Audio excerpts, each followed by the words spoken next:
আজকে হচ্ছে রবিবারের সকাল আর এই ব্লগটা শুরু হচ্ছে এইখান থেকে। আজকে একটা ইনভিটেশন রয়েছে, একটা অন্নপ্রাশনে যাওয়ার কথা। যাব, বাট কি করে যাব চলো তোমাদেরকে দেখাই প্রবলেমটা কি।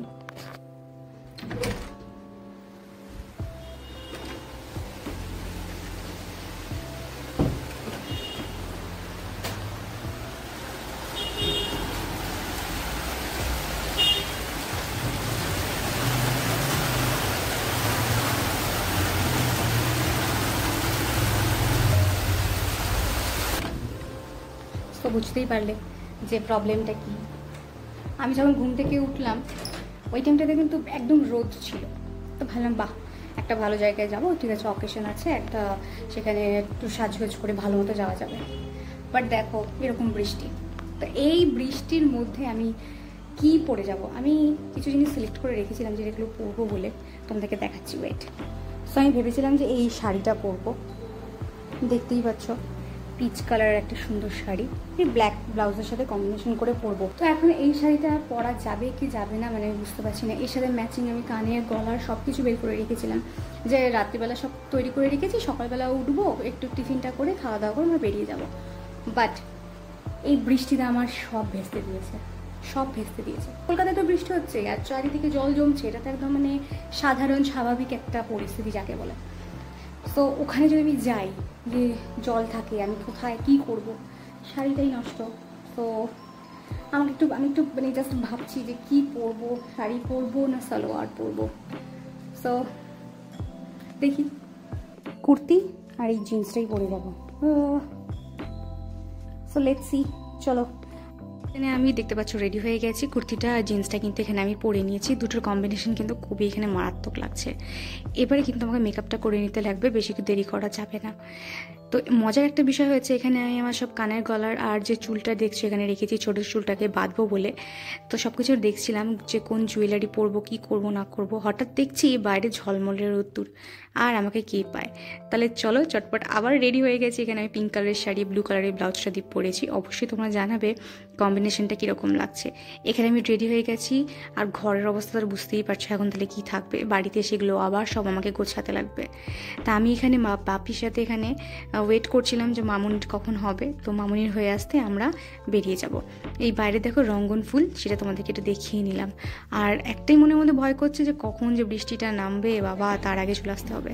তো টাইমিংটা আমাদের খুবই ভালো ছিল, আমরাও ঢুকেছি আর তখন দেখছি পুচকের মুখে ভারতে অনুষ্ঠানটা সবে শুরু হয়েছে। তো সমাধি বাড়িতে পৌঁছতেই কিন্তু সমাধি বললো যে এখন মুখে ভাতে যখন সময়টা এসছো তোমরা অবশ্যই কিন্তু তোমরা কিন্তু আশীর্বাদ করে নিও। তো প্রথমে এখানে কিন্তু বাপি আশীর্বাদ করেছে, তারপরে কিন্তু মামুনি এখানে আশীর্বাদ করে নিয়েছে। তো ওকে আশীর্বাদ করার পরে আমরা কিছুক্ষণ ওয়েট করছিলাম যে আমরা খেতে যাব, কারণ আমরা আবার তাড়াতাড়ি খেয়ে বেরিয়ে যাবো, নয়তো বৃষ্টি আসলে তো জানোই চলে কাদায় কি সমস্যাটাই না হয়। তাহলে চলো আর বেশিক্ষণ দেরি করবো না, তাড়াতাড়ি চলো খেতে যাই। তো এইটা হচ্ছে সমাধির বাড়ি, ও কিন্তু রিসেন্টলি কিন্তু বাড়িটা করেছে, কীরকম হয়েছে অবশ্যই জানিও। খুব সুন্দর যত্ন করে কিন্তু সুন্দর করে বাড়িটা বানিয়েছে।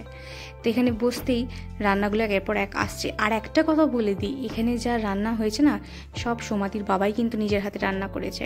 তো এখানে ভাত এবং ভাতের সাথে ছিল মাছের মাথা দিয়ে মুগ ডাল। তা আমি তো কাটা খেতে পারি না, তাই আমি নিই না, শুধু ডালটাই নিই। আর এর সাথে দিয়েছিল ঝুড়ি আলু ভাজা, যেটা তো আমার খুব ফেভারিট সত্যি কথা বলতে গেলে। তো এখানে আমরা সবাই মিলে বসে খাওয়াটা স্টার্ট করেছি, এবং মেনুটাও কিন্তু অনেক অনেক ভালো মেনু করেছিল ওরা। তো এবারে একে একে কী কী আসছে সেগুলো শেয়ার করবো। এখানে দেখতে পাচ্ছ বেগুনি দিয়েছে কত বড়, ওয়াও। সো বেগুনি খেতে আমি খুব ভালোবাসি, তো সেদিন আমি 3 থেকে 4খানা বেগুনি খেয়েছিলাম, বাট 4 নম্বরটা আমি আর খেতে পারিনি, সেটা আমার হাজব্যান্ডকে দিয়ে দিয়েছি। এখানে একটা আমি সালাদ নিয়ে নিয়েছি, আর পাশে দিয়ে দিয়েছিল হচ্ছে চিংড়ি যে পটলটা ছিল সেটা। এবং এখানে আমাকে কিন্তু চিকেনটা দিয়েছে, আমি লেগ পিসটা নিয়েছি শুধু তোমাদের জন্য। কেন তোমাদের জন্য? কারণ আমি লেগ পিস খেতে পারি না, ভিডিওটা সুন্দর লাগবে বলে কিন্তু আমি একমাত্র লেগ পিসটা নিয়েছিলাম। তো আমি পুরোটা খেতে পারিনি, আমি আমার হাজব্যান্ডকে দিয়ে দিয়েছিলাম যে প্লিজ তুমি খাও, আমি খেতে পারছি না।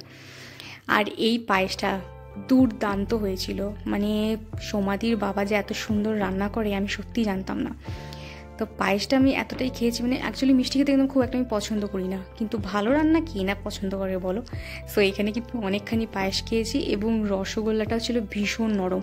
আমার আবার স্পঞ্জি একটা রসগোল্লা হয় ওটা আমার একদম ভালো লাগে না, এরকম বলে যাতে কোনো কন্ট্রোভার্সি না হয়। বাট সত্যি যেটা সেটা সত্যি, আমার নরম রসগোল্লাটাই ভালো লাগে। তো তোমাদের কোন রসগোল্লাটা ভালো লাগে তাহলে কিন্তু অবশ্যই কিন্তু কমেন্ট করে জানিও। তো এখানে খাওয়া দাওয়া প্রায় আমাদের কমপ্লিট, এবার কিন্তু বাড়ি যেতে লাগবে। এবং বাড়ি যাওয়ার আগে কিছুটা ক্লিপ ওই সবাই একদম মানে ছিনাজাতি করানো, তার এত লক্ষ্মী না, মানে ও সবার কোলে যায়, একটুকু কাঁদে না। মানে আমি জেনারেলি বাচ্চা নিতে খুব ভয় পাই, সেখানে ও আমার কোলেও এসছে, প্লাস ও সবার কাছে যায়। তো দেখতেই পাচ্ছ এই সমাধি আর ওর মেয়ে, আর এখানে কত সুন্দর লাগছে ওকে, কত কিউট লাগছে। তো চলো, ভিডিওটা আজকে এই পর্যন্তই থাকছে, দেখাবে তোমার সাথে আমার নেক্সট ব্লগে। আর ভালো লাগে সাবস্ক্রাইব করো, বাই।